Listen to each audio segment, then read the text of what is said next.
Salut les camarades. Tout d'abord, je voudrais rassurer le bureau du Congrès confédéral et aussi le service d'ordre. J'ai mis une chasuble, mais je ne suis pas un intermittent du spectacle qui vient perturber le Congrès et dénoncer l'accord sur l'assurance chômage. Donc voilà, je voulais aussi donner ma première impression, parce que c'est mon premier congrès confédéral. Donc je viens du syndicat Force ouvrière du Conseil régional. On est un syndicat qui a 6 ans. Et donc ma première impression du congrès, malheureusement, c'est qu'on est arrivé et l'accueil par rapport au congrès, c'est 4 heures d'attente pour récupérer le badge et le mandat. Et c'est pour ça que j'ai voulu mettre la chasuble, pour montrer justement que je suis bien Force ouvrière et que je suis identifié Force ouvrière. Et donc, par rapport à ça, c'est vrai que ça fait un sacré contraste par rapport aux UD. Aux UD, on vous dit, vous êtes chez vous, camarades. Donc c'est vrai que ma première impression, c'est un petit peu dommage. Donc maintenant, je vais pouvoir porter le mandat de mon syndicat. Et je laisse la chasuble parce que notre syndicat FO du Conseil régional est un syndicat de combat et de lutte de classe.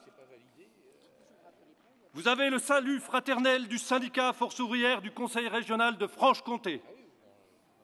Le syndicat Force ouvrière Conseil régional de Franche-Comté, fort de ses résultats aux dernières élections, avec une augmentation de 10%, peut enfin s'exprimer pour la première fois en toute liberté lors de ce 23e congrès confédéral.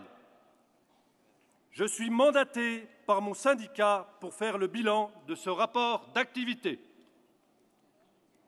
Pour commencer, le syndicat Force ouvrière du Conseil régional de Franche-Comté a été très surpris que notre confédération n'ait pas été plus virulente pour bloquer la contre-réforme des retraites engagée par le gouvernement. Ces acquis datant du Conseil national de la résistance méritaient bien un mouvement d'ampleur et une grève interprofessionnelle. Nous aurions dû, étant libres et indépendants, être le fer de lance de la mobilisation comme nous l'avons été dans les mouvements de 2008. Par ailleurs, nous avons été fortement choqués d'apprendre par les médias que notre secrétaire général, Jean-Claude Mailly, s'est déclaré publiquement encarté dans le parti politique du gouvernement en place.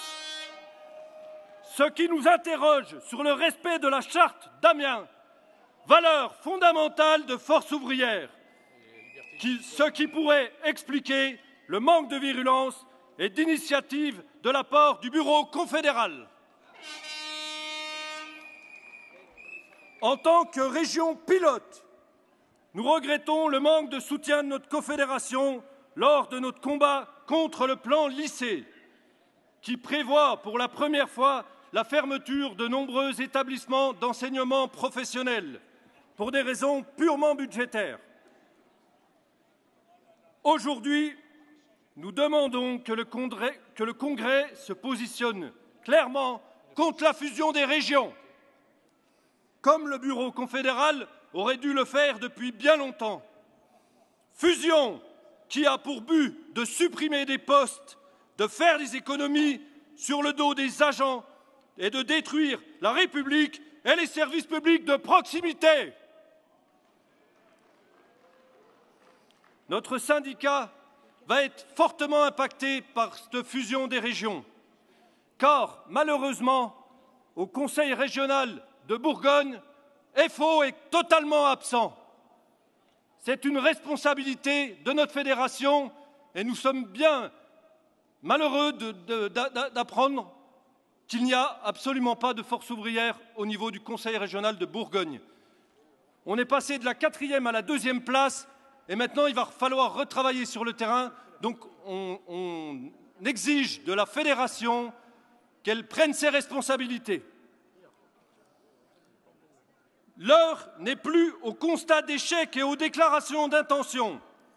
Nous demandons à la Confédération de prendre ses responsabilités et d'orchestrer une vraie grève interprofessionnelle reconductible, relayée par toutes les fédérations, pour combattre toutes les mesures d'austérité qui impactent la totalité des salariés, les chômeurs et les retraités, comme le pacte de responsabilité, les réformes de l'État, la convention chômage, la baisse du pouvoir d'achat et combien d'autres encore.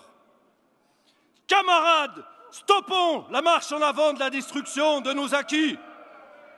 Seule la grève générale pourra faire aboutir nos revendications. Le syndicat Force ouvrière du Conseil régional de Franche-Comté, après de longs débats, votera néanmoins le rapport d'activité et de trésorerie. Vive le syndicalisme libre et indépendant, vive Force ouvrière!